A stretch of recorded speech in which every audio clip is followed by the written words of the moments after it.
Tardes, iniciamos la sesión de la tarde con la mesa 6, que es continuidad de los panteones de la República Mexicana, segunda parte.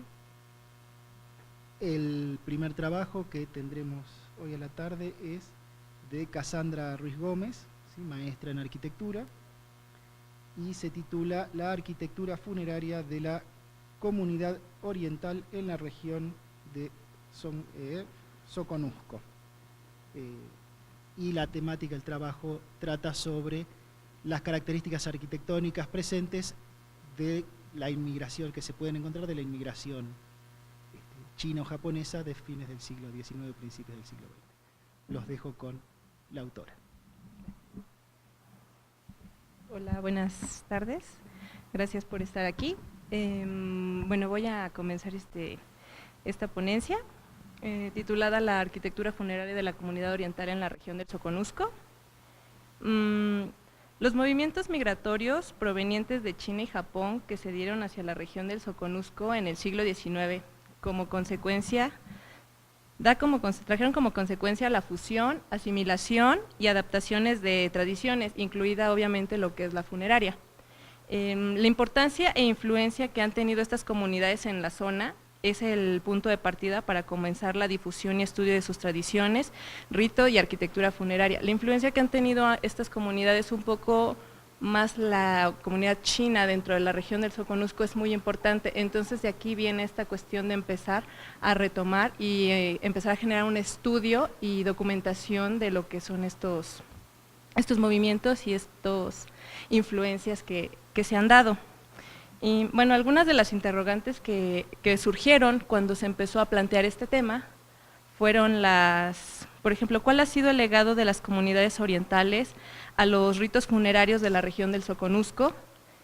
También, si ha existido un cambio desde las primeras manifestaciones, desde los primeros migrantes, hasta lo que se genera hoy en día, o cómo es que los descendientes de estos migrantes llevan a cabo lo que es tanto el rito como las manifestaciones arquitectónicas de la arquitectura funeraria, valga la redundancia. Otra es de cuál es la visión justo y la concepción tanto del rito como de los monumentos funerarios de la comunidad oriental hoy en día en la región, y si existe alguna preocupación por parte de los descendientes por la conservación de las manifestaciones funerarias. Entonces son algunas como de las preguntas que a mí me surgieron para poder realizar lo que era esta ponencia. Esta ponencia tiene como finalidad dar a conocer algunos de los ritos y costumbres, así como manifestaciones arquitectónicas funerarias de las comunidades orientales en la región. La estructura de la ponencia está dividida en 4 partes principales. La primera va a abordar la llegada y los procesos de adaptación que se dieron a través del tiempo por parte de los migrantes y sus descendientes en el territorio del Soconusco. La segunda parte expone cómo es que se lleva a cabo el rito funerario por parte de los integrantes de las comunidades orientales. La información obtenida para el segundo capítulo, para la segunda parte, de la ponencia, se obtuvo a partir de entrevistas a varios de los descendientes de migrantes chinos que en algún momento de su vida radicaron en la región del Soconusco, y esa fue una parte de la muestra, se puede decir, mientras que otros son personas que estuvieron ahí en el Soconusco, pero que ahora ya viven a lo mejor aquí en el DF o en otras partes del mundo. En el tercer apartado se exponen algunos de los ejemplos representativos, así como los elementos arquitectónicos y estéticos que se encuentran presentes en los panteones de la región y que permiten generar una identificación de estos como pertenecientes a las comunidades orientales. El cuarto apartado enfatizará la necesidad de entender al patrimonio funerario edificado como la expresión materializada de las memorias de un pueblo y por lo tanto señalar la importancia de su conservación para la salvaguarda del patrimonio intangible. Bueno, primero vamos a comenzar un poco con la conformación del territorio y la influencia que tuvieron las comunidades orientales en Al realizar un recorrido por la región del Soconusco, localizada en el sur del estado de Chiapas, es la parte negrita, es la región del Soconusco, será inevitable y evidente para el visitante ser testigo de un mestizaje tanto físico como cultural. en donde el legado de las comunidades orientales, tanto china como japonesa, ha encontrado no solamente un arraigo, sino también diversas manifestaciones culturales en la actualidad. Para ser conscientes de la importancia que tuvieron estas comunidades en la conformación social de la región y que hoy en día sigue latente a través de varios de los descendientes, es necesario conocer la historia de su llegada, los principales movimientos sociales, las formas en que llevaban a cabo la participación social y económica y las manifestaciones culturales. La existencia de políticas y tratados migratorios que regían el país, como el decreto de colonización y deslinde de terrenos baldíos, en 1883, o el Tratado de Amistad, Comercio y Navegación firmado por China en México en 1899, fueron factores detonantes para el impulso de la llegada de varios grupos extranjeros, entre ellos los orientales. Es importante señalar que se buscó a partir de estos las condiciones específicas para atraer a los migrantes para mano de obra. El establecimiento y compra de terrenos cafetaleros por parte de empresarios españoles, ingleses y alemanes, así como la consolidación y florecimiento de esta industria, generó la necesidad de obtener mano de obra para llevar a cabo las labores agrícolas en la zona. La llegada de los inmigrantes chinos a la costa chiapaneca está datada para el año de 1870, cuando 7 individuos originarios de la provincia de Cantón llegaron en una balsa, esa es la provincia de Cantón, en China, de donde llegaron supuestamente los 7 migrantes. Llegaron en una balsa de juncos provenientes de Panamá. Es importante señalar que varios estudiosos ubican a estos como los pilares de la fundación de la colonia china aquí en la región del Soconusco. El periodo de 1902 a 1922 es el que registra el mayor número de inmigrantes chinos a tierras mexicanas. La migración proveniente del Japón también fue promovida por el decreto de 1883. Sin embargo, el establecimiento de la colonia japonesa se da a partir de la solicitud de autorización por parte del cónsul Murata Tashibumi al gobierno de Porfirio Díaz. El 29 de enero de 1897 se firma el contrato que autoriza al vizconde Enomoto Takeaki la fundación de la colonia japonesa en Escuintla, y a la par se funda en tierras niponas la Sociedad Colonizadora Japón-México. Pese a lo anterior, es hasta el 24 de marzo de 1897 que llegan al puerto de San Benito, hoy es Puerto Chiapas, San Benito, provenientes del puerto de Yokohama, del puerto, 28 colonos y 6 emigrantes. La toma de posesión de las tierras se realiza el día 19 de mayo de ese año, quedando esta como la fecha de fundación de la colonia Enomoto Takeaki. Los problemas a los que se enfrentaron ambas colonias a través del tiempo para lograr un arraigo en la zona fueron comunes en algunos casos, como por ejemplo las enfermedades tropicales o las normativas y restricciones migratorias que se implementaron. Asimismo, cada comunidad presentó dificultades particulares, por ejemplo, en el caso de la japonesa, la falta de preparación y conocimiento de los métodos de cultivo. Ellos venían específicamente para ayudar a lo que era el cultivo del café, sin embargo, obviamente no lo lograron en una primera estancia, que fue uno de los objetivos de la colonia, y también tuvieron que enfrentarse posteriormente a las restricciones y complicaciones consecuencia de la Segunda Guerra Mundial. En el caso de la comunidad china, desde su llegada se enfrentaron a conductas xenófobas que se incrementaron, consolidaron y lograron su máxima expresión con la creación de la Liga Mexicana Antichina en Tapachula el día 15 de octubre de 1930. Asimismo, sufrieron saqueos y agresiones físicas. Bueno, ahora vamos a hablar un poco del rito y la concepción de la muerte por los integrantes de la comunidad china en Tapachula, principalmente. La asimilación, adaptación y aceptación de la cultura mexicana por parte de los inmigrantes de las comunidades orientales se dio desde que estos pisaron el territorio del Soconusco. Es por esto que gran parte de la cosmovisión de los primeros migrantes sufrió una transformación. Tal es el caso del aspecto correspondiente a la religión. En la actualidad, los integrantes de la comunidad oriental son de culto católico, en su mayoría, por lo que los ritos funerarios se encuentran regidos por este.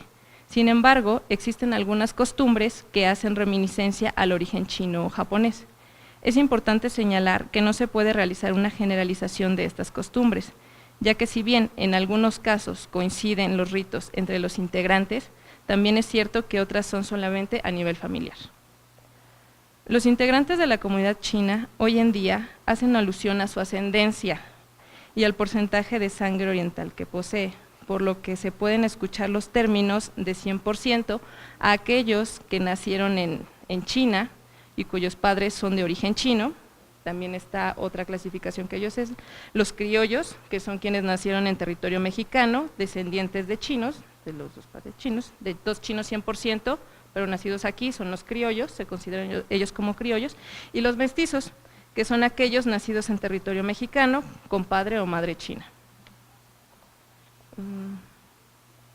Los habitantes con ascendencia china y japonesa que radican actualmente en la ciudad de Tapachula tienen un sentido de identidad en el que la herencia se conserva, sin embargo no es la regente para ellos, ya que se consideran a sí mismos no mexicanos. En primer lugar ellos son tapachultecos, se consideran tapachultecos, después mexicanos y después hacen alusión a esta ascendencia china o japonesa que tengan. En el caso particular, como el del señor Juan Hip, quien es criollo, dos padres chinos, él nació aquí, menciona que su madre nacida en China era la encargada de inculcarle los valores y tradiciones de aquel país. En su casa eran muy tradicionalistas, ya que incluso se hablaba en cantonés, por lo que algunos ritos y experiencias contadas poseen una esencia más pura. Una de las anécdotas que recuerda fue el funeral de su tío Juan Hip, integrante de la logia Manchitón, tenían una logia masónica allá en Tapachula, y que fue enterrado con un arma, así como una cinta blanca en la cabeza.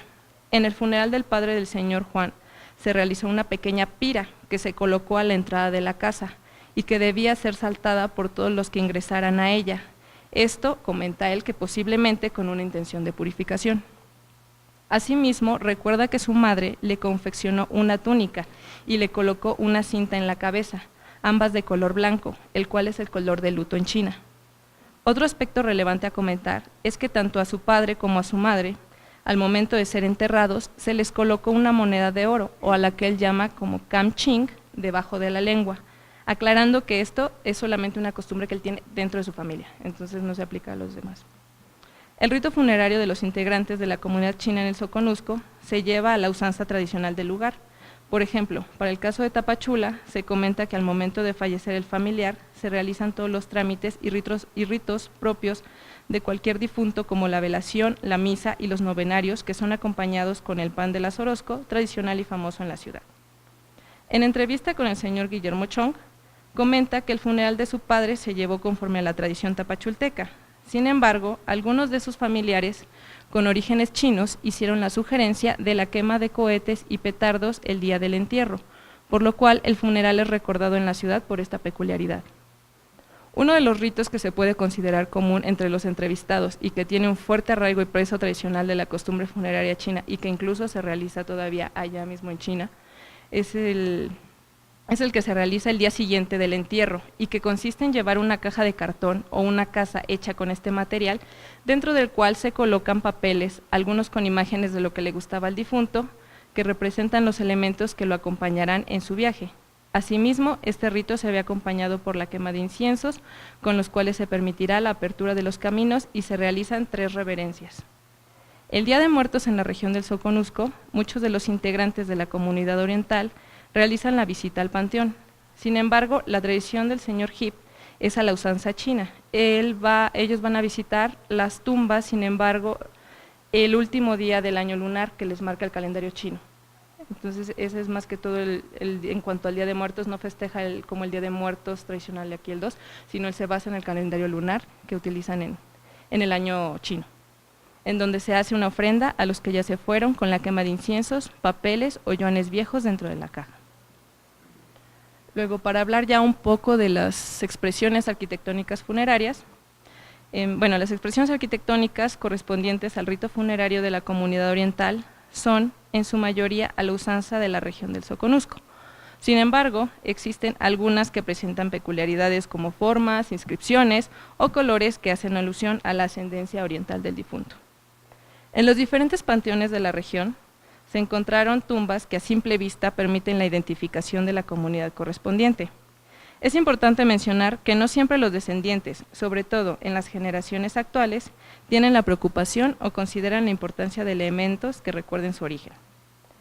Se debe resaltar que durante la investigación y las entrevistas realizadas, varios de los entrevistados consideraron el tema interesante pero un poco escabroso. Cuando llegaba y les preguntaba, me decían, es que pues nadie nos pregunta eso, o sea, nadie abarca ese tema, que llegues y les preguntas sobre la muerte, cómo fue el funeral de tu padre, qué ritos tienen, sí, como que sacaban un poco de onda, pero dicen, es muy importante lo que estás haciendo porque al final de cuentas es parte de la comunidad, de la tradición, qué bueno que lo estás tratando de rescatar. Entonces, por aquí es otra de las razones también para exponer este tema. Ya que al hablar o reflexionar en la muerte no implica una cuestión de primer orden en su andar cotidiano, por lo que mencionan incluso que no han pensado en su funeral o cómo será el de sus familiares, por lo que gran parte de la información recabada es con base en lo que han vivido.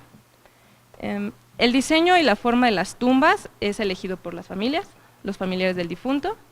Uno de los elementos arquitectónicos sobresalientes, existen especies como de mausoleos en el panteón, por ejemplo. Elementos sobresalientes en los mausoleos de los descendientes de las comunidades orientales es la cubierta con aleros, la cual simula la forma de las utilizadas en las pagodas. Fue muy interesante cuando ellos también me comentaron que decían el uso, bueno, que la forma de las pagodas es bueno, voy a leerlo acá un poco mejor. El uso de la cubierta con esta forma no es una mera alusión o búsqueda de valor estético en el mausoleo, ya que las pagodas eran edificaciones que tenían como finalidad alojar las reliquias y restos óseos de budas y monjes de alto nivel. Lo anterior nos da un punto de encuentro entre la arquitectura funeraria de Oriente y la de Soconusco. Asimismo, también la utilización de los colores verdes, rojos, sobresalen en este tipo de arquitectura. Esta es una tumba que se encuentra en el Panteón Municipal de Tapachula. Esta es, ha de haber sido de las primeras tumbas, es del señor Enrique Wong. Esta está en Acapetagua, 1900… ¿Sí? Sí, está increíble. 1956, creo de 1886, 1956 es también. Entonces en el exterior, digo, en cuanto a materiales, son obviamente materiales de la región, por lo general concreto, nada pues que salga del contexto, lo que sí obviamente las inscripciones, y bueno, ese es el exterior, las formas, ¿no? De las pagodas, obviamente la reminiscencia sí se ve. Y ese es el interior, y es interesante porque se encuentran en algunos puntos obviamente las inscripciones, las fotos, muy similar a la usanza de lo occidental, sin embargo sí tienen, ¿no? Por ejemplo, estos elementos, los farolitos chinos. Entonces obviamente uno va caminando y pues lo ve y sí encuentra, ¿no? Esas expresiones, esas manifestaciones de la comunidad en los panteones.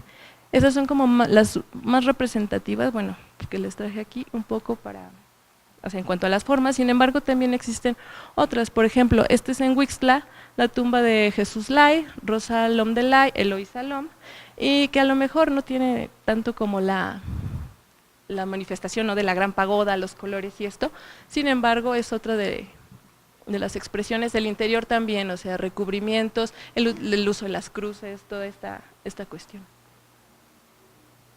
Y bueno, otra expresión recurrente en las tumbas y mausoleos de las comunidades orientales es la relacionada con el epitafio, en el cual no solamente se señala el nombre del difunto, fecha de nacimiento y muerte, como en la tradición de Occidente, sino que se recurre al uso de los caracteres chinos o japoneses, los cuales son utilizados para expresar las cualidades del difunto en vida. Es un mensaje que se da a conocer a las generaciones futuras la personalidad de quien yace en ese lugar. Como ya se mencionó, la religión católica es la que rige el rito funerario, por lo que las imágenes de deidades que se encuentran tanto en el funeral como en las tumbas o en los mausoleos son cruces, cristos, algunos rosarios o imágenes de la Virgen y santos. La utilización de imágenes de divinidades chinas o japonesas casi no se estilan. Bueno, rápidamente, porque ya se me está acabando el tiempo. Este es un altar en una casa, en memoria al señor Manuel Chong Blanco.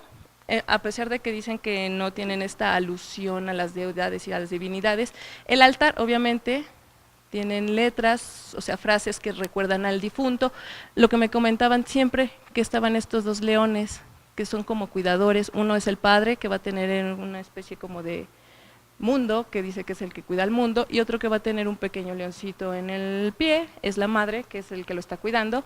Alusión siempre, inciensos, frutas, entonces no es en sí una tumba, sino un altar. También tienen esta cuestión de que ponen altares en las casas. En la actualidad, por la comunidad china-japonesa, no tienen un interés por crear un panteón exclusivo para alguna de las comunidades en el Soconusco. Esto debido a los costos que implica, pero sobre todo por la identidad consolidada que poseen, en donde antes que orientales son mexicanos. Además, varios de los integrantes de mayor edad de las comunidades señalan que en los jóvenes existe poco interés por conservar las tradiciones de sus antepasados. Esto como resultado de los propios procesos generacionales, así como adaptaciones que se dan en los procesos migratorios. Bueno, rápidamente señalar un poco la importancia patrimonial y consideraciones para el rescate de la arquitectura y ritos funerarios de la comunidad oriental. La comunidad china y japonesa en el Soconusco han tenido grandes aportaciones a la conformación de la identidad de la región. Ejemplo de esto es que incluso al llegar a la ciudad de Tapachula, una recomendación y visita casi obligada es acudir a los restaurantes de comida china para realizar la degustación de esta, la cual no solo comienza a ser considerada como patrimonio de la ciudad, sino que también representa la tradición culinaria que se ha transmitido por generaciones entre los integrantes de la comunidad oriental. A través del tiempo también han generado valiosas aportaciones a la región, como por ejemplo la restauración de la escuela de Huixtla, la donación del reloj ubicado en el Palacio Municipal. Sin embargo, uno de los más recordados en la región fue la correspondiente a las donaciones para la construcción de un parque, el cual ha sido uno de los más emblemáticos y bellos que ha tenido la ciudad de Tapachula a través del tiempo. El parque obviamente ya no existe. Bueno, me voy rápido. Otras de las cuestiones que nos han hoy en día se conservan es la gastronomía, las danzas, la cuestión de los dragones. Bueno, voy a soltar esto. Entonces, solamente recordar un poco de los ritos por parte de la conformación. Se retoma lo expuesto en la Convención para la Salvaguarda del Patrimonio Cultural Inmaterial, donde se señala la interdependencia entre el patrimonio material y el inmaterial. En la Convención se advierte de los procesos de globalización que pueden llevar a la pérdida y desaparición del patrimonio cultural inmaterial, los ritos y la arquitectura funeraria de las comunidades orientales, y están sufriendo este proceso lamentablemente. Creo que no me alcanza. ¿Sí? Ok, perdón, es que voy un poco rápido. Okay. Bueno, por eso está la necesidad de realizar una documentación, investigación y promoción de esta para lograr su salvaguarda. Y bueno, lo anterior señala la importancia de elaborar registros y darlos a conocer, teniendo esta ponencia como finalidad, ya que la conservación de las diferentes manifestaciones arquitectónicas de un pueblo es necesaria, debido a que se vuelven un referente histórico, así como una expresión materializada y tangible no solo de las significaciones, sino también de los contextos sociales, culturales, políticos, económicos y religiosos, entre otros, que conforman la identidad y dan origen a la diversidad de las comunidades a través del tiempo. Y como conclusiones, rápidamente, el sentido de identidad y arraigo que poseen los descendientes de chinos y japoneses que radican en la región del Soconusco es una expresión y resultado de la adaptación y asimilación de la mezcla de las diferentes culturas, siendo que se consideren chiapanecos antes que orientales. Esto trae como consecuencia que varias de las tradiciones y costumbres en el ámbito funerario se vayan olvidando.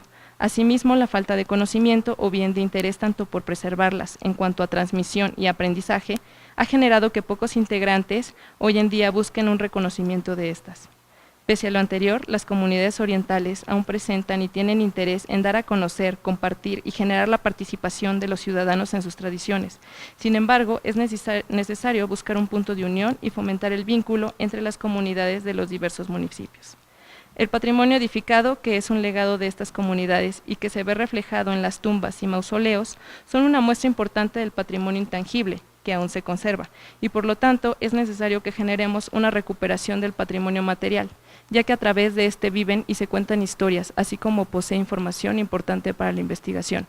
El tema de la arquitectura y los ritos en la región del Soconusco es un tema que aún puede y debe ser profundizado y sobre todo difundido entre la comunidad, para que sean conscientes de la importancia que juegan hoy en día los descendientes y las generaciones jóvenes para la conservación de este patrimonio.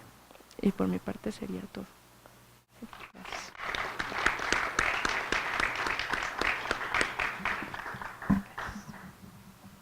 Muchas gracias, Cassandra. Ahora, a continuación, hacemos el enroque para que puedan manejar la presentación. A continuación, vamos a tener la ponencia del maestro en arquitectura Luis Jesús Ojeda Godoy, ¿sí?, que se desarrolla profesionalmente en la sección Monumentos Históricos del Centro del INA Quintana Roo. Y la ponencia que va a presentar es Los cementerios y su presencia como parte de la arquitectura histórica en Quintana Roo, ¿sí? Cuyo objetivo es dar a conocer la existencia de elementos de arquitectura y espacios de la cultura funeraria en Quintana Roo. Por favor. Buenas tardes. Muchísimas gracias por considerar este tema en el programa del segundo coloquio. El objetivo, como bien se ha señalado, es abordar por medio de 4 cementerios que hay en Quintana Roo, como parte de la arquitectura patrimonial en este estado, pues para presentar una serie de consideraciones sobre dichos espacios y ofrecer una perspectiva de valores culturales que por lo general quedan en segundo término ante el escenario que en el estado le da prioridad únicamente al turismo de playa. Quiero partir señalando que Quintana Roo, uno de los estados más jóvenes del país, se conforma como tal a partir del 8 de octubre de 1974 y dada la dinámica económica que se desarrolla a partir de Cancún y otros sitios de playa, se olvida el enorme acervo histórico, cultural y social que hay en las comunidades que se ubican al interior de Quintana Roo, hacia el centro de la península, lo que se llama la zona maya de Quintana Roo en términos administrativos.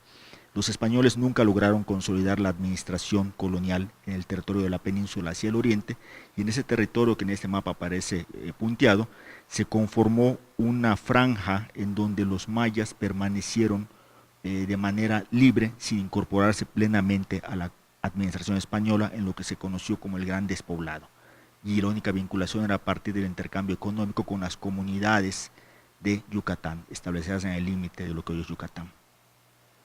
En ese sentido es importante señalar, a partir de este otro mapa, cómo estas comunidades que hoy coexisten entre los límites de Quintana Roo y Yucatán fueron el límite con ese territorio, con ese gran despoblado, y en donde hoy se ubican muchos de los elementos históricos para el caso de Quintana Roo y para el caso de Yucatán, que en mi perspectiva forman una serie de construcciones que requieren un estudio particular y en donde el INA debiera desarrollar también algunos estudios específicos sobre esta región en términos arquitectónicos.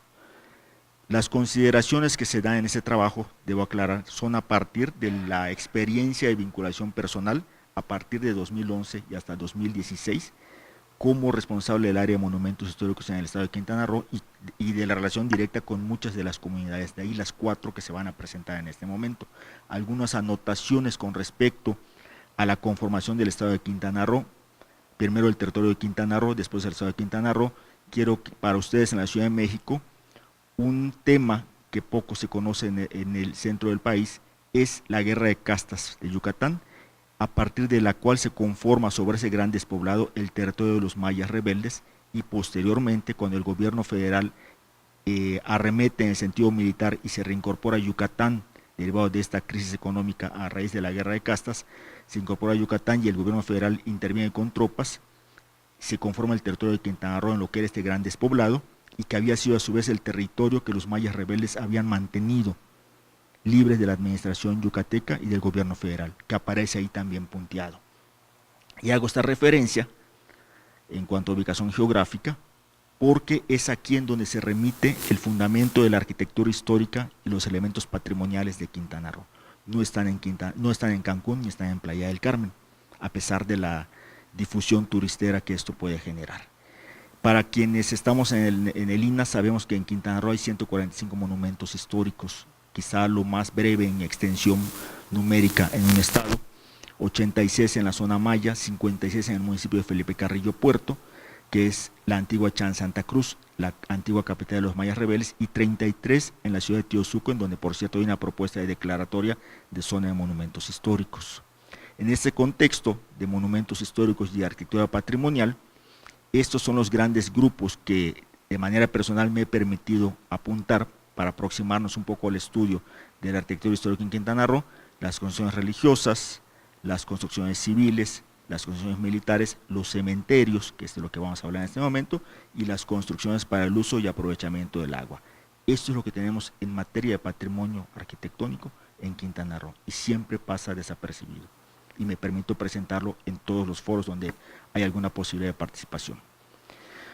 Ubicándonos un poco en geografía, tenemos la ciudad de Mérida, la ciudad de Valladolid y Isla Mujeres, que está enfrente de Cancún, Tepic, Teosuco, Chetumal y Bacalar, que fue el único gran asentamiento que se consolidó en el siglo XVIII-XIX en ese gran despoblado.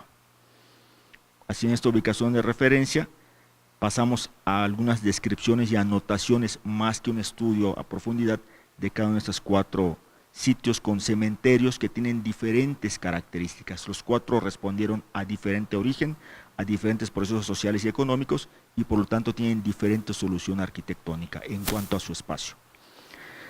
Teosuco y Tepic tienen los únicos 2 cementerios que tienen un origen entre las construcciones del siglo XVIII-XIX en Quintana Roo.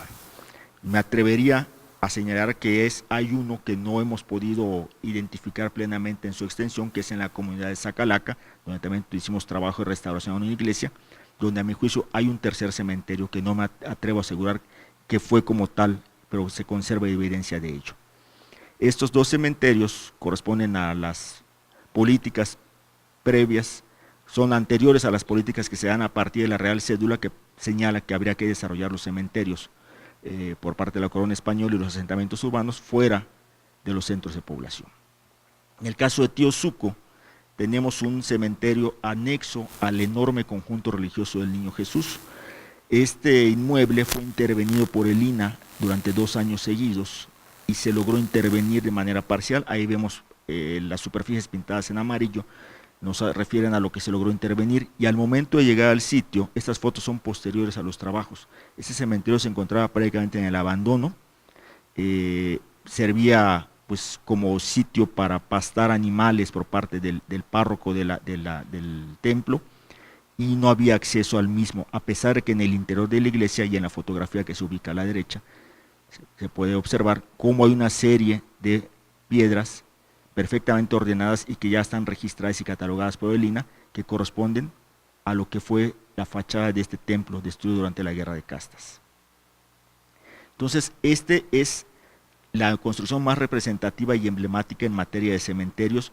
Si lo vemos en el contexto geográfico de la península de Yucatán, hay una infinidad de construcciones de este tipo en Yucatán y en Campeche, no así en Quintana Roo.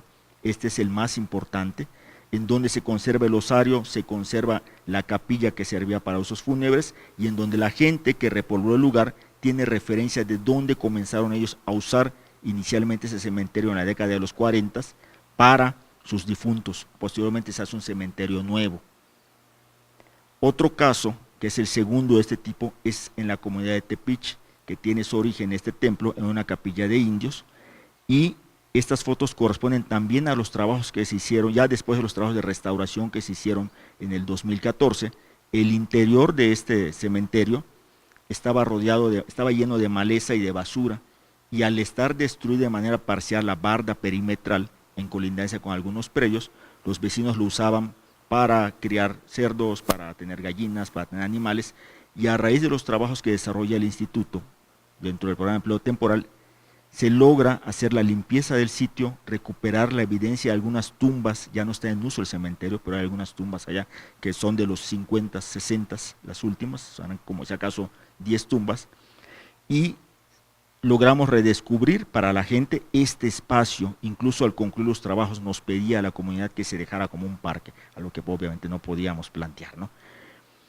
Tenemos algunas imágenes acá de la gente que participó en los trabajos en la comunidad. Esta imagen nos refiere, esto es una foto que tomamos al llegar al sitio para iniciar los trabajos. Entre la maleza, vean ustedes cómo se ve aquí a la gente. Con respecto a esta otra imagen, cuando se revitaliza ya este cementerio y se permite devolverlo como imagen urbana a la comunidad. Un trabajo que ojalá y se pudiera desarrollar más adelante es esta capilla que se conserva en el interior del cementerio y que está en un momento preciso para ser intervenida antes de que tenga colapsos o que las fisuras pasen a ser elementos de deterioro aún mayores. Hay un registro que se hizo en campo y que ojalá algún día se pudiera aprovechar para hacer un trabajo de restauración. Pasamos a otro cementerio que ya cae dentro de otra característica. Tenemos que en Tepic y en Teosuco hay 2 cementerios de origen colonial, son poblaciones que se abandonan durante la Guerra de Castas. En la década, estamos hablando del siglo XIX, principios del XX, en la década de los 30, 40 son repobladas ambas comunidades y la gente que vuelve a habitar estos sitios, vienen de comunidades yucatecas y se identifican con el sitio, y la gente que habita hoy Teosuco y Tepic tienen referencia de la identidad de los inmuebles. No así en el caso de Isla Mujeres. Isla Mujeres, dada la dinámica económica en la que se involucra a partir de Cancún, su cementerio toma forma a partir de un personaje, de Fermín Mundaca. Hay una serie de escenografías en torno a este señor que fue un pirata, o lo presentan, ya ven que ahora en las películas se presentan a los piratas como héroes, se presenta a este personaje como un héroe o un personaje famoso en Isla Mujeres. Lo cierto es que era un traficante de blancos, traficante de mayas durante la Guerra de Castas, se hace dinero, viene del Caribe, continúa traficando mayas durante la Guerra de Castas y adquiere grandes extensiones de tierra que hoy son parte de un parque en donde se pretende por parte de las autoridades locales desarrollar escenografías para los turistas. Y el imán de tener un pirata enterrado en el cementerio ha hecho que la gente acuda a ver la tumba, no por la importancia del cementerio, sino por la referencia del personaje. Es decir, aquí el cementerio pasa a ser una escenografía más dentro del uso de los turistas. Y es común entrar a este pequeño cementerio rodeado de viviendas y de hoteles para que la gente vea esta singular tumba del pirata Fermín Mundaca, que reza, tiene una frase ahí: como me ves, te verás, como te ves ahorita, me vi, que tiene allá en un texto en un lado de la tumba. Esta es la única tumba de referencia con cierto valor histórico que hay dentro de un conjunto que está en uso todavía, saturado, y que tiene una dinámica económica, insisto, diferente, dinámica económica y social diferente a la que vemos en Teosuco y en Tepic. Eso está rodeado de bares, de playa, de turismo, y es una escenografía para la gente que acude a Isla Mujeres. Pasamos a Chetumal. Chetumal, como bien sabemos, es una de las ciudades jóvenes del país. Se funda al darse el proceso de pacificación del oriente de la península de Yucatán y posteriormente pasa a ser la capital del estado de Quintana Roo, del territorio luego del estado de Quintana Roo. El cementerio actual tiene su origen en la década de los 30, 40, durante la gestión del gobernador Rafael Melgar, para sustituir uno que se ubicaba en la avenida en lo que es la avenida principal de Chetumal, frente a un hotel muy famoso, Los Cocos, que es de los hoteles más antiguos y de mayor prestigio en Chetumal. Y el cementerio actual se ubicaba en aquel entonces en las afueras, hoy queda en colindancia con el cuartel de la zona militar, disponía de 24 manzanas en su planteamiento original, tuvo una fosa común y una zona destinada a los niños. Tuvo en su momento una apertura, dada la desgracia que genera el paso del huracán Janet y la muerte de buena parte de los habitantes de Chetumal. La ciudad queda devastada y ahí existen las tumbas de las personas que murieron durante el paso de este huracán. Una de las tumbas, quizá la más destacada y de la que incluyo algunas fotos, es la que toma forma a partir de un avión, del motor de un avión, que corresponde a un aparato que se desplomó cuando un grupo de apoyo sale de la ciudad de Chetumal para auxiliar en el vecino país de Belice por el paso del huracán Atié, y en donde había varias personas del ejército, de la iglesia y de servicios médicos que mueren en la ribera del río Hondo al desplomarse este avión. Y los restos, al no encontrarse los restos de esas personas, los restos del avión se trasladan al cementerio de Chetumal y se levanta una tumba, digamos, más que nada, es un monumento mortuorio más que una tumba, en referencia a las personas cuyos restos no pudieron ser rescatados después del paso del huracán y de esta tragedia, dentro de otra tragedia. Paso a las conclusiones y a los comentarios, que es donde quisiera abundar un poco más. Tenemos entonces, en el caso de Quintana Roo, dentro del paisaje arquitectónico que hay hacia el interior, oculto por la escenografía de los destinos de playa, que entre los monumentos históricos están plenamente identificados dos edificios desarrollados como cementerios del siglo XVIII, como es el caso de Teosuco y Tepic, cementerios anexos a los conjuntos religiosos hoy identificados y afortunadamente intervenidos hace 3-4 años en Quintana Roo, y que sirven de referencia de identidad para los habitantes de ambas comunidades.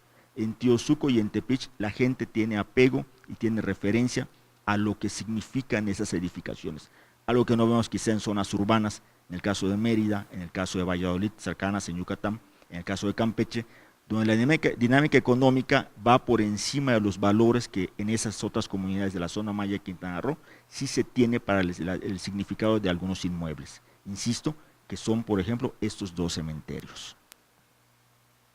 Regreso ahora al caso de Isla Mujeres, en donde, dada la dinámica económica que impone Cancún, enfrente del cual está ubicado Isla Mujeres, la necesidad de incorporar nuevos aspectos económicos para los turistas ha llevado a que se apropien de un personaje como es el señor Fermín Mundaca, un antiguo traficante de mayas, para que en torno a él se creen historias, mitos, leyendas, parques temáticos y el cementerio pase a ser un conjunto más de esta escenografía a favor de los turistas. La gente no tiene referencia del cementerio, tiene referencia de Fermín Mundaca como un personaje con el cual se pueden tomar las fotos.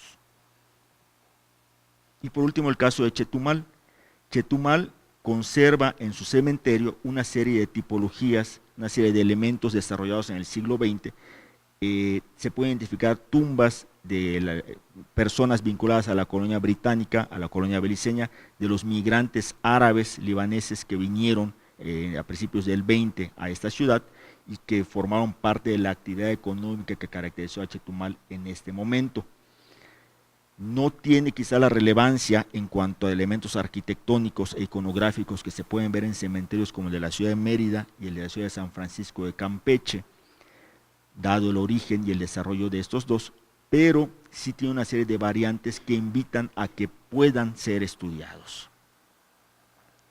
Es por ello que presentar este tema acá de manera muy breve en este escenario, más que profundizar en un estudio sobre cada uno de ellos, quiero que sea el abrir una puerta para que veamos lo que tenemos en esta materia en el oriente de la península de Yucatán y que nos invite a especialistas y conocedores en el tema de los cementerios, en sus diferentes expresiones, escultóricas, sistemas constructivos, iconografía, historiadores, antropólogos, que se aproximen a estos elementos, así como ya vimos en el caso de Tapachula, que es una ciudad a la cual identifico de manera personal, toda esta historia que hay en muchas partes de la República y que no vemos de manera cotidiana y que quedan por debajo de algunos elementos a los cuales se les da más valor en cuanto a importancia económica en determinado momento. Insisto, en el caso de Quintana Roo, detrás de todo los eslogans y la publicidad de turismo hay una serie de valores culturales que no se están aprovechando.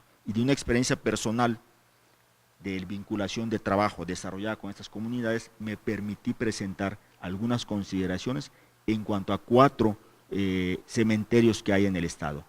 Faltaría incluir otros a los cuales no pude visitar, en donde está vetado incluso el acceso, una de ellas es Chancaj, Veracruz, donde no hay acceso al cementerio, es una comunidad maya cercana a Carrillo Puerto, en donde incluso hay en una construcción religiosa todavía santos que fueron tomados de iglesias durante la guerra de castas, donde no nos permiten incluso acceso en este momento, está vetado.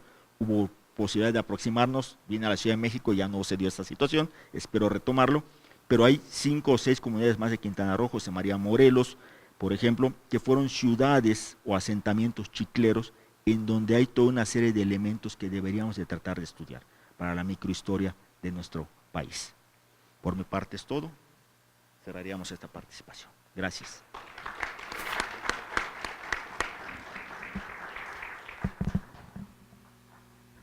Bueno, agradecemos a Cassandra, tanto a Cassandra como a Luis, por las excelentes presentaciones que han hecho sobre, podríamos decir, el patrimonio funerario tangible e intangible de esa región tan importante del sur de México, de esas regiones tan importantes. Así que bueno, queda abierto el espacio para preguntas.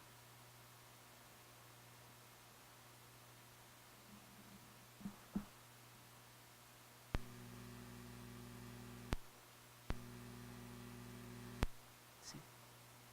A ver, pero la señora estaba...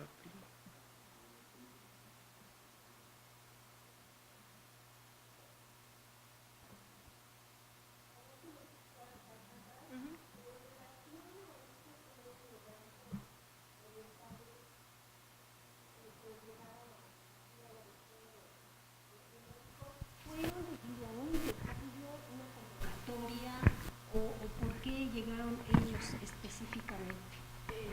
Y otra, a ver, permíteme, y otra para Luis. El templo de la Santa Cruz que nos presenta aquí en esta fotografía, ¿de qué orden evangélica era? Y si ellos mismos construyeron, porque se acostumbraba la parte para el panteón. Nada más, gracias. En el caso de de ambas comunidades, fueron como varios momentos que se dieron en relación a las migraciones, porque incluso dicen que los 7, en relación a la comunidad china, porque la comunidad china y la comunidad japonesa vinieron en diferentes condiciones. En el caso de la comunidad china, por ejemplo, dicen de estos 7 chinos que llegaron en una primera ola, se puede decir que dicen que son los fundadores, ellos dicen que ni siquiera fueron convocados, que a final de cuentas empezó a haber como esa diáspora de chinas, donde incluso muchos llegaron a Estados Unidos, de San Francisco los empezaron a expulsar de Estados Unidos, empezaron a llegar aquí a México.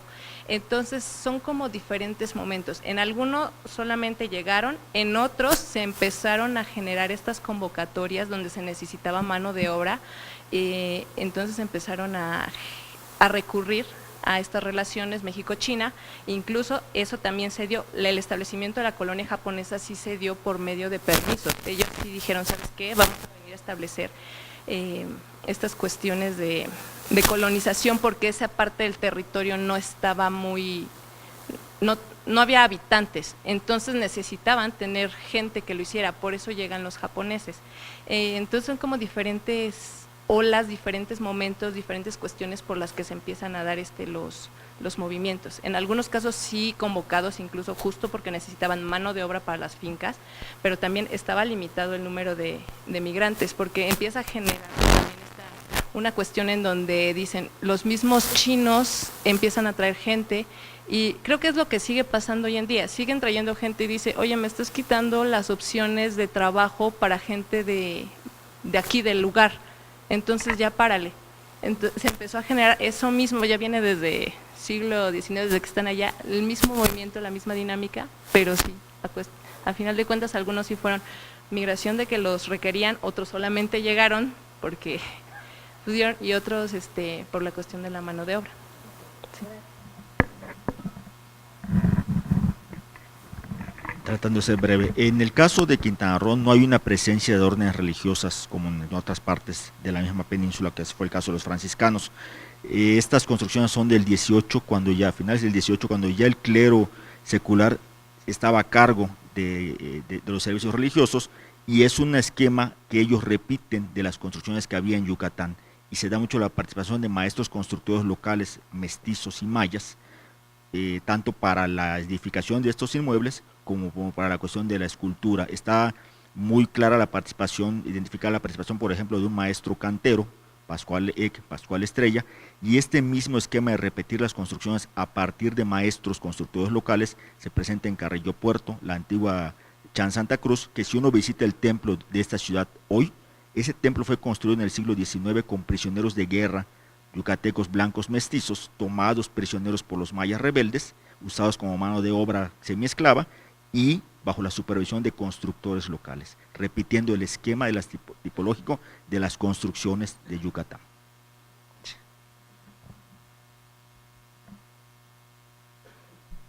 Bien, yo quisiera escuchar de los dos ponentes la opinión de la pregunta que me asalta después de haber escuchado las 4 últimas exposiciones.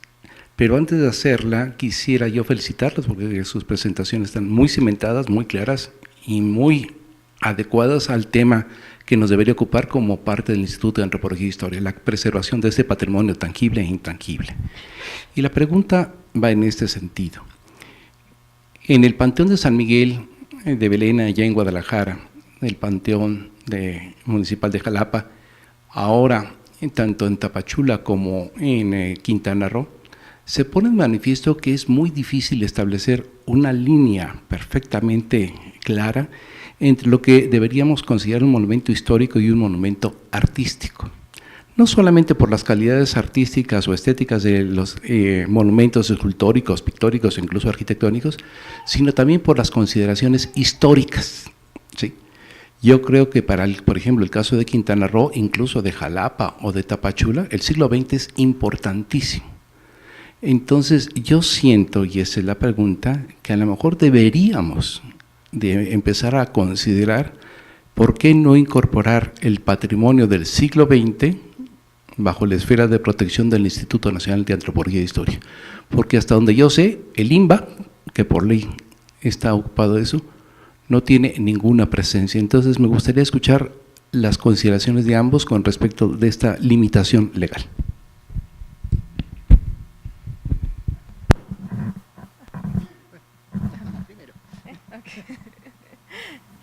Pues sí, es una cuestión bastante importante, bueno, al menos en la cuestión de Tapachula también se habla de panteones patrimoniales, o sea, que llegues allá y les hables de que, oye, esto es parte del patrimonio, el panteón, la tumba, o sea, no, para empezar creo que esa es una de las principales problemáticas que hay, o sea, obviamente son muchas, pero una de las principales que llegues con las personas y decirle, oye, el panteón también es algo patrimonial, no les pasa.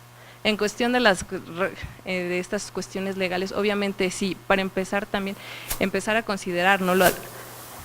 Que se tome, bueno, gracias, o sea, ya hay varias, ¿cómo se puede decir? Ya los cementerios se empiezan a incluir dentro de estas categorías que muchas veces no hay como una parte en sí que a veces te diga el monumento histórico, el monumento artístico, panteón, cementerio, es como un poco complicado y es como tratar de encajar ciertos puntos dentro de lo que tienes. Entonces sí creo que se necesita tener algo más explícito sobre todo esto, sobre la cuestión de los cementerios, la cuestión de los panteones y sobre todo la cuestión esa de que meterlo a la cuestión del siglo XX, siglo XIX, todo, para que se empiece a dar un entendimiento integral de esta cuestión.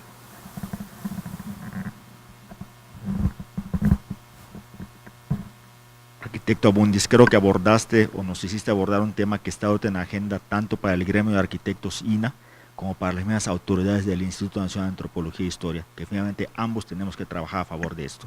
Es difícil, en ese siglo XXI hay que estar muy claros en que todo lo que está atrás es histórico y creo que sería importante que nuestro instituto atrajera a sus funciones muchos de estos temas que hoy están fuera de su instancia. Se me viene a la mente, en el caso de los cementerios, en el caso para Mérida, donde participamos en algún momento en unos proyectos para el cementerio, para el que el mismo municipio entendiera que debe incorporar a sus políticas de conservación, le llevó a 2 administraciones entenderlo y rechazarlo de manera continua, hasta que se oficializó. Pero si vamos más allá de los cementerios, la arquitectura de madera que en Tapachula se ha perdido, porque no saben si es histórica o es artística, por ejemplo, y así en muchos rincones más del país, la coexistencia que se da en las ciudades y en los cementerios de elementos del 19 y del 20 implica una responsabilidad para nosotros. Ojalá y pudiéramos solventar esas cuestiones normativas y de documentos para poder atraerlo a funciones mucho más certeras.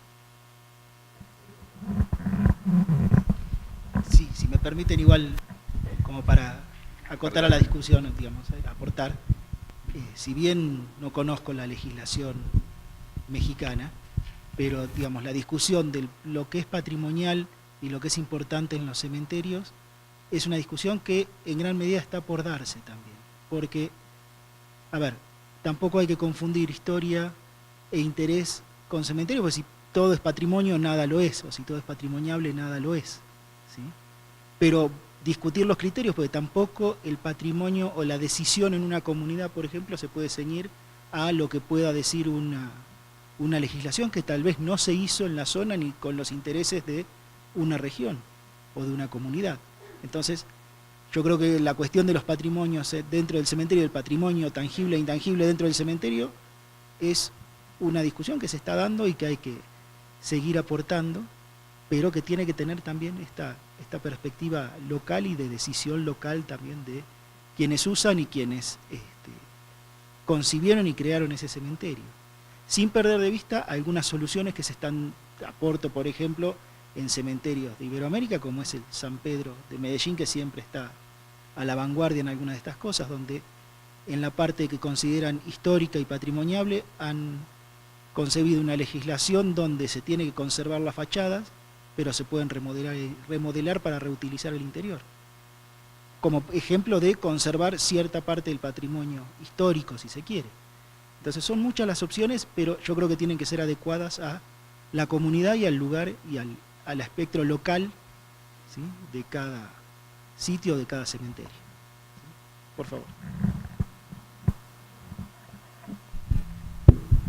Bien, yo creo que es en estos foros donde estas voces se tienen que alzar. Y quería aprovechar la presencia de muchas autoridades del INAH en este tipo de simposio para hacer llegar a las altas esferas, a los diputados que legislan en este país, estos sentimientos, porque aquí hay una serie de lagunas y de omisiones que a veces no son tan casuales, a veces las siento medio perversas. Estamos hartos de escuchar los lamentos de cómo están los panteones, de cómo están los cementerios, del saqueo que se hace, de la impunidad con que se hace y de que no pasa absolutamente nada. Y la falta de recursos eternos para conservar y restaurar esos lugares. A mí me parece que gran parte de esto radica justamente en esa perversión legal de impedir considerar al siglo XX como parte de la historia. Hace no muchos días estuve en Tlaltizapán, Morelos, en donde Emiliano Zapata construyó un enorme mausoleo, lo deben de conocer muchos de ustedes, frente al conjunto conventual dominico de San Miguel, en Tlaltizapán. Y ese monumento es absolutamente fundamental en la historia, no solamente de Morelos y regional de Tlaltizapán, sino del país, porque creo que una de las gentes más notables en la historia de este país se llamó Emiliano Zapata. Pero está en el abandono y nadie hace caso. Entonces yo me pregunto, ¿que eso no tiene materia histórica, que no tiene sentido conservarlo y cuidarlo? Porque en sentido estricto, como fue construido hacia 1916 justamente, pues ya dicen el INAH no tiene beligerancia y no tiene nada que hacer al respecto. Pero eso es una situación anómala que debe de corregirse y corregirse ya, para que no sigamos lamentando lo que estamos haciendo aquí. Entonces, este foro creo que es para extender este sentimiento de pertenencia. Yo siento que la definición de monumento empezó por monumento funerario, recordar a las gentes que ya se fueron. Y ahora que se ha hecho más lato este sentido, pues deberíamos de conservarlo en la ley misma y poder paliar a tiempo estos defectos. Gracias. Buenas tardes. Voy a hacer una pregunta muy específica, pero antes quisiera como complementar un poco lo que dicen. Es que yo pienso que muchas veces nos quejamos mucho y también hay que ser conscientes de la realidad de nuestros países, en que ni la salud ni la educación están bien, entonces tampoco podemos esperar que la cultura esté bien. Eso sería un poquito decepcionante. Sin embargo, es desde el trabajo cotidiano, desde las personas que investigan, que está la responsabilidad de sacar estas cosas a la luz, desde la investigación, las publicaciones, desde hacer llegar a las personas, o sea, no solamente soltándolo al aire, sino trabajando y haciéndolo, como, no sé, resalto la labor de la doctora Ethel con la organización de este coloquio y con su trabajo que todos los días hace catalogación, investigación, publicaciones, que hacen que se visibilice el patrimonio funerario. En consecuencia, o sea, no podemos pensar que los políticos ya tienen una conciencia, ¿no? Son los responsables, los investigadores, de hacer que se genere esta conciencia, creo yo. Y mi pregunta era para el señor Ojeda, y es que en esta serie de panteones de los que nos acabó de hablar, ¿existe o conoce usted que haya existido una iniciativa de difusión? No sé, por ejemplo, visitas guiadas, algo aparte de las visitas turísticas que nos contó que se hacen en Isla Mujeres, por ejemplo, algún indicio de un programa cultural que se haya hecho en algún momento en estos lugares. No existe ninguna política a nivel local para darle algún uso afortunado o desafortunado en materia de turismo a estos cementerios. De hecho, en Quintana Roo el tema de arquitectura histórica y de patrimonio histórico no aparece ni en los medios de comunicación. Todo es turismo, todo es Cancún.